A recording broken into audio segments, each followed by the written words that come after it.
Hello friends, welcome to Instashala. Here you will learn some tips and tricks to crack competitive exam.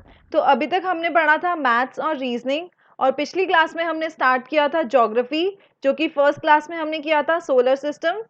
Hope so आप लोगों ने वो video देख ली हो और अगर जिसने वो वीडियो नहीं देखी है so please go and watch it. और आज की हमारी क्लास में हम करेंगे एटमॉस्फेयर।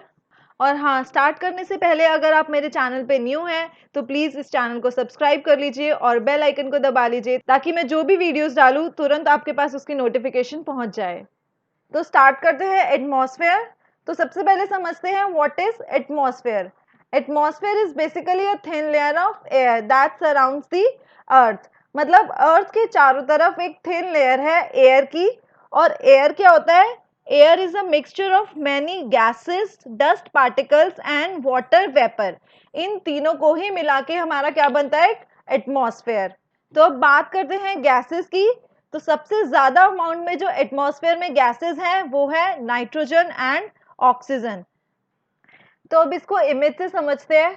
तो आप इसमें देख सकते हैं कि जो हमारे एटमॉस्फेयर में सबसे ज्यादा गैस है वो है नाइट्रोजन, फिर उसके बाद है ऑक्सीजन, देन आर्गन और उसके बाद है कार्बन डाइऑक्साइड। और उसके बाद है ये लेस अमाउंट में गैसेस जैसे हाइड्रोजन हो गया, हीलियम हो गया, नियॉन हो गया। ठीक है, बट जो सबसे ज्यादा इंपॉर्टेंट गैस है वो है nitrogen, then oxygen, then argon and then carbon dioxide. आपको ये चार के सीक्वेंस याद करने हैं क्योंकि ये सीक्वेंस भी एग्जाम्स में पूछे जाते हैं। तो सबसे ज्यादा अमाउंट में जो परसेंटेज है हमारी नाइट्रोजन की 78.08%, और ऑक्सीजन की परसेंटेज है 20.95%, आर्गन की परसेंटेज है 0.93 और कार्बन की है 0.038। तो आपको इसकी परसेंटेज भी याद रखनी है क्योंकि ये भी एग्जाम्स में बहुत बार पूछी गई है। और आपको इसका सीक्वेंस भी याद रखना है। सबसे ज्यादा है nitrogen, then oxygen, then argon and then carbon dioxide. तो गैसेस पढ़ने से पहले हम सबसे पहले पढ़ते हैं ग्रीन हाउस इफेक्ट और ग्लोबल वार्मिंग क्या होता है। तो ग्रीन हाउस गैसेस क्या होती है? जब कार्बन डाइऑक्साइड एटमॉस्फेयर में रिलीज होता है तो carbon dioxide green house gases को क्रिएट करती है क्योंकि कार्बन डाइऑक्साइड हीट को एब्जॉर्ब करती है और इसी से ही ग्रीन हाउस गैसेस बनती हैं। तो ग्रीन हाउस गैसेस किस गैस से क्रिएट होती है? कार्बन डाइऑक्साइड से। तो carbon dioxide builds up the green house gases. तो ग्रीन हाउस गैसेस हमारी कौन कौन सी होती है? Carbon dioxide, water vapour, methane, nitrous oxide और ओजोन। तो ये 5 गैसेस हैं जो हमारी ग्रीन हाउस गैसेस होती हैं। Carbon dioxide, water vapour, methane, nitrous oxide and ozone. और ये मोस्ट इंपॉर्टेंट गैसेस हैं। इसको आप स्टार मार्क कर लीजिए क्योंकि ये एग्जाम्स में बहुत बहुत बहुत बार पूछी गई है, चाहे वो एसएससी का एग्जाम हो या कोई टीचिंग का एग्जाम हो, किसी भी एग्जाम्स में। तो आपको ये लर्न कर लेना है। और अगर ये हमारी अर्थ पे नहीं होगा तो हमारी अर्थ बहुत कोल्ड हो जाएगी और उस पे सरवाइव करना बहुत मुश्किल हो जाएगा। और जब अर्थ में टेम्परेचर इंक्रीज हो जाता है तो उसे बोलते हैं ग्लोबल वार्मिंग। तो अब हम बात करते हैं गैसेस की। तो सबसे फर्स्ट जो गैस है वो है हमारी नाइट्रोजन। जैसा कि मैंने आपको बताया था कि सबसे ज्यादा एटमॉस्फेयर में जो गैस है वो है नाइट्रोजन और इसकी परसेंटेज मैंने क्या बताई थी? 78.08%। ये याद रखनी है आप लोगों को। और ये गैस सबसे ज्यादा इंपॉर्टेंट है प्लांट्स के लिए फॉर देयर सर्वाइवल। तो प्लांट्स जो है नाइट्रोजन को डायरेक्टली कंज्यूम नहीं कर पाते हैं एयर से। तो प्लांट्स में जो बैक्टीरिया प्रेजेंट होते हैं सॉइल और रूट्स में, तो वो लेते हैं नाइट्रोजन को एयर से और उसका फॉर्म चेंज कर देते हैं। तो वो बैक्टीरिया कौन से होते हैं? उसको बोलते हैं हम राइजोबियम।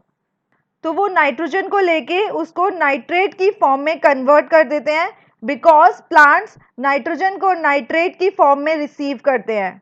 और ये जो स्टेटमेंट मैंने बोली है ये बहुत ही इंपॉर्टेंट स्टेटमेंट है क्योंकि कई बार एग्जाम्स में पूछा गया है कि प्लांट्स जो है वो नाइट्रोजन को किस फॉर्म में लेते हैं। तो वो किस फॉर्म में लेते हैं? नाइट्रेट की फॉर्म में।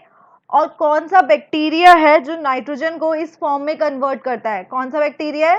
राइजोबियम। तो नेक्स्ट है oxygen. Oxygen is the second most प्लेंटिफुल gas in the air. तो नाइट्रोजन के बाद कौन सी गैस आती है? ऑक्सीजन। और ऑक्सीजन की परसेंटेज क्या बताई थी?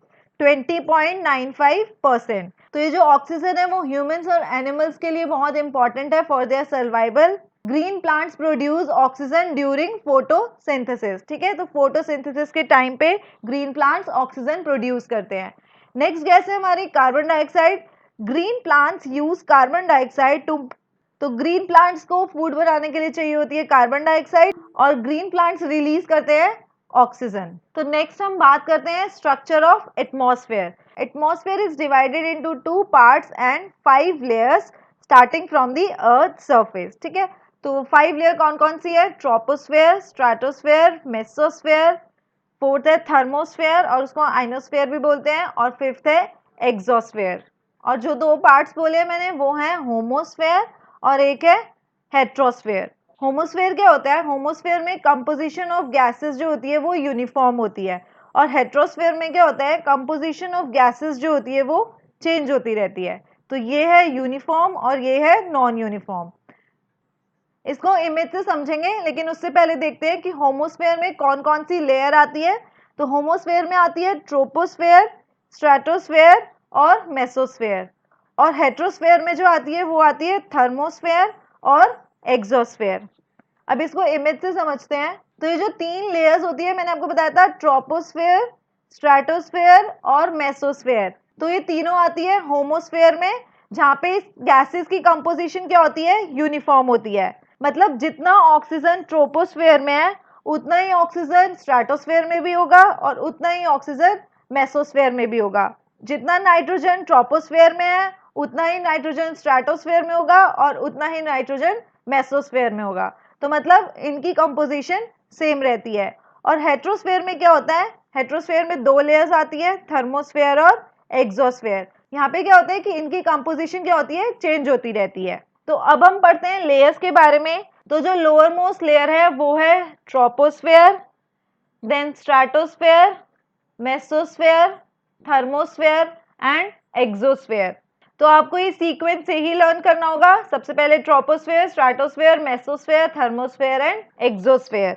तो अब हम इसकी प्रॉपर्टीज को समझते हैं।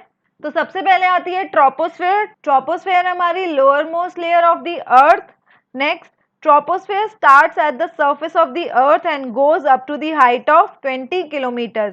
तो अगर आप अर्थ सरफेस से 20 किलोमीटर्स अबव तक जाओगे तो हमारी वहां पे कौन सी लेयर होगी?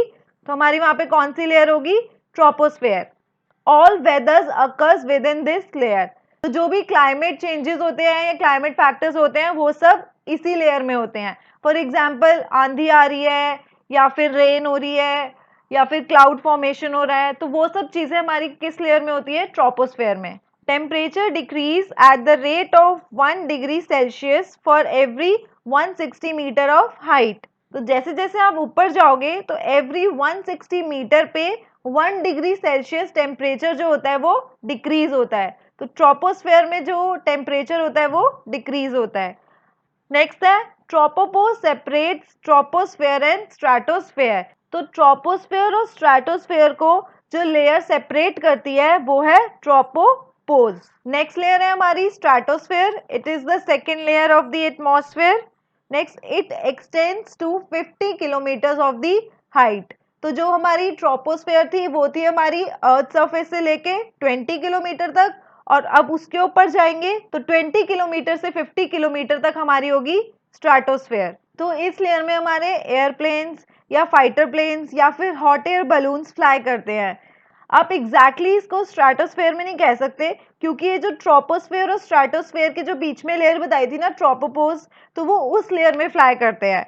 Next point, the ozone layer is found in this layer. तो ओजोन लेयर हमें स्ट्रेटोस्फेयर में मिलती है और ये बहुत ही इंपॉर्टेंट लेयर है, इसको मैं अभी नेक्स्ट स्लाइड में बताऊंगी। नेक्स्ट पॉइंट देखते हैं, stratopause separate stratosphere and mesosphere. Mesosphere और स्ट्रेटोस्फेयर को जो सेपरेट करती है वो है स्ट्रेटोपोज। ओजोन लेयर, जैसे कि मैंने आपको बताया था, बहुत ही इंपॉर्टेंट लेयर है। इसका पॉइंट समझते हैं। 3 molecules of oxygen combines to form ozone. तो ऑक्सीजन के 3 मॉलिक्यूल्स को मिला के क्या बनता है? ओजोन। तभी हम इसको लिखते हैं O3। Next point, it acts as a protective shield as it prevents harmful ultraviolet radiation to reach the earth. तो ओजोन लेयर क्या करती है? हमें हार्मफुल अल्ट्रावायलेट रेज से प्रोटेक्ट करती है। जो भी हार्मफुल रेज हमारी सन से आ रही है उससे हमें प्रोटेक्ट करती है। तो नेक्स्ट देखते हैं ओजोन डिप्लीशन। आप लोगों ने पढ़ा होगा ओजोन होल के बारे में। तो ओजोन होल किस गैस की वजह से हो रहा है, वो है क्लोरोफ्लोरोकार्बन। तो chlorofluorocarbon is responsible for ozone depletion. तो ओजोन डे हम किस दिन सेलिब्रेट करते हैं, 16 सितंबर। इसको स्टार मार्क कर लो, ये मोस्ट इंपॉर्टेंट क्वेश्चन है एग्जाम पॉइंट ऑफ व्यू से। ओजोन डे 16 सितंबर। और यूनिट ऑफ ओजोन होती है डॉप्सन। ओजोन को जो हम मेजर करते हैं वो डॉप्सन से मेजर करते हैं। नेक्स्ट लेयर है mesosphere. Mesosphere is found above the stratosphere. It is the coldest of the atmospheric layer. सबसे ठंडी लेयर है ये। The mesosphere starts at 50 kilometre above the earth surface and goes up to 85 kilometre. तो 50 kilometre से अगर आप above जाओगे 85 kilometre तक, तो वहां पे हमारी होगी mesosphere layer. The temperature drops with altitude in this layer. तो इस लेयर में जैसे जैसे आप ऊपर जाओगे तो टेम्परेचर हमारा क्या हो जाएगा, डिक्रीज होगा। Meteors burns in this layer. Meteors या मेटेरॉइड्स क्या होते हैं, meteoroids is a small piece of rocks move around the sun. तो जो यूनिवर्स में जो छोटे छोटे पीसेस होते हैं रॉक्स के, जो अर्थ के आसपास या फिर प्लैनेट के आसपास घूमते हैं, उनको हम बोलते हैं मीटेरॉइड्स। और जब ये नीचे आते हैं एटमॉस्फेयर में, तो ये जब मेसोस्फेयर लेयर में आते हैं, वहां पे आके ये क्या हो जाते हैं, बर्न हो जाते हैं। तो meteors burns up in this layer.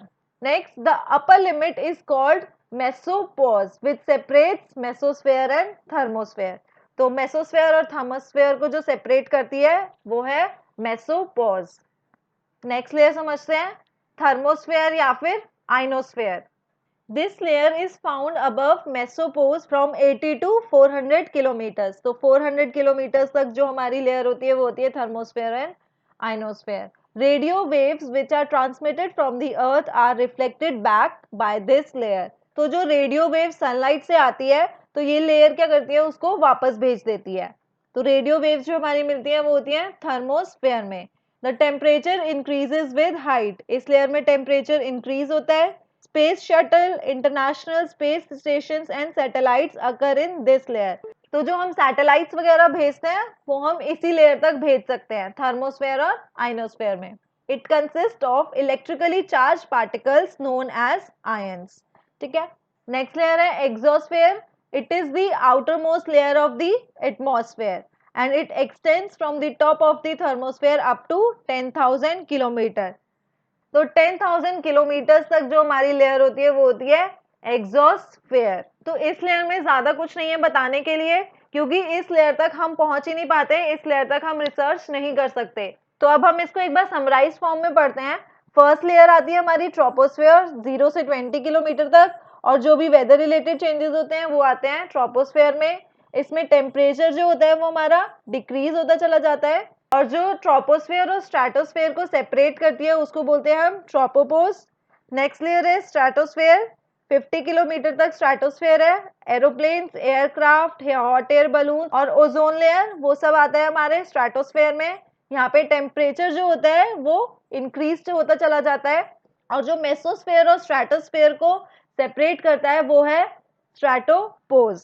Next layer है हमारी मेसोस्फेयर, 85 किलोमीटर तक, और इसमें मिटियोर्स जो होते हैं वो बर्न होते हैं। टेम्परेचर डिक्रीज होता चला जाता है, और मेसोस्फेयर और थर्मोस्फेयर को जो सेपरेट करती है वो है मेसोपोज। नेक्स्ट लेयर है हमारी thermosphere and ionosphere.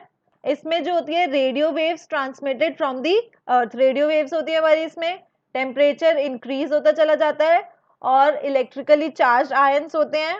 Ultraviolet and X-rays होते हैं, और यहाँ पे जो गैसेस होती हैं वो है oxygen, nitrogen and helium. Next और लास्ट लेयर जो है हमारी वो है एक्सोस्फेयर, 10,000 किलोमीटर तक, और यहाँ पे जो गैस फ्लोट करती है वो है हमारी हीलियम एंड हाइड्रोजन। तो जैसा कि मैं एंड में ट्रिक बताती हूँ, तो हम आज की ट्रिक समझते हैं। आप इन लेयर्स को कैसे लर्न कर सकते हो। आपको सिर्फ ये वर्ड लर्न करना है, at most, ETMOST, at most. तो E for exosphere, T for thermosphere, M for mesosphere, S for stratosphere and T for troposphere. Upper most layer है हमारी exosphere and lower most layer है हमारी troposphere. तो ये थी मेरी पूरी वीडियो एटमॉस्फेयर के बारे में। होप सो आपको समझ में आया हो, और अगर आपको कोई भी डाउट है तो आप मेरे को कमेंट सेक्शन में पूछ सकते हैं। और हाँ, आप इस वीडियो को लाइक, शेयर, और अगर आपने मेरे चैनल को सब्सक्राइब नहीं किया है तो प्लीज कर दीजिए। Thank you and take care. Bye bye.